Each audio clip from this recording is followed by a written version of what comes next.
you know, in film or television, you know, those mediums, they're telling a story, right? And the way you tell a story is mostly through dialogue. So a lot of music for film and television is considered background music or incidental music.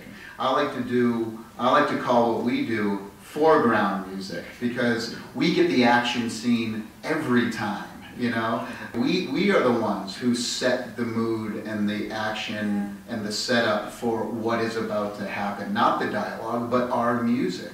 And it's very different from film. Like I said, film is linear. So even the great John Williams, film composer, has to sit in a room with George Lucas or whoever he's, Steven Spielberg, whoever he's working with, and they have to, he's trapped by that linear medium. So they'll sit down with him and they'll say, at 1 minute and 42 seconds, the music must do this because Darth Vader just walked through the door. At 2 minutes and 56 seconds, it must do this because the Death Star is going to blow up. So when he creates music, his four walls are now around him and he has to create for that timing. Whereas in a video game, a designer may come to me and say, okay, here's the scenario. We got 300 people with swords on horseback all coming to kick your ass. Write me a 3-minute piece of music. So for me, I can imagine this. I can take a simple storyboard, or I can start imagining what would this battle sound like. And I don't have the barrier of it has to do this at this point, has to do that at that point.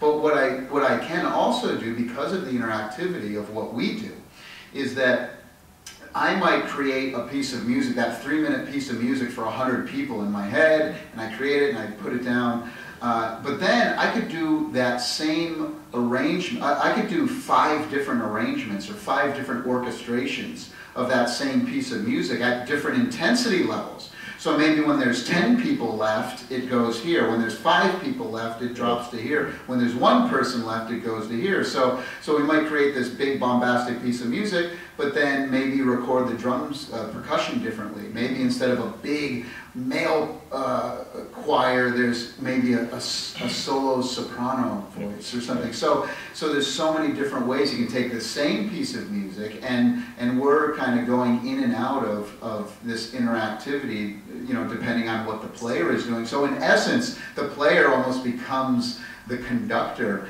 And also, we touched on a little earlier, why so many people, they ask me, why do people get so attached to video game music? And I think there's 2 main reasons. The first being the nostalgia factor. So each one of us could probably remember, you know, when you think of a game, Mario, you probably remember the person you played it with the first time. Maybe it was your parents, maybe that, when you hear that melody, it brings you back to when you were 10 years old or whatever it was, right? So that's the one thing, the nostalgia.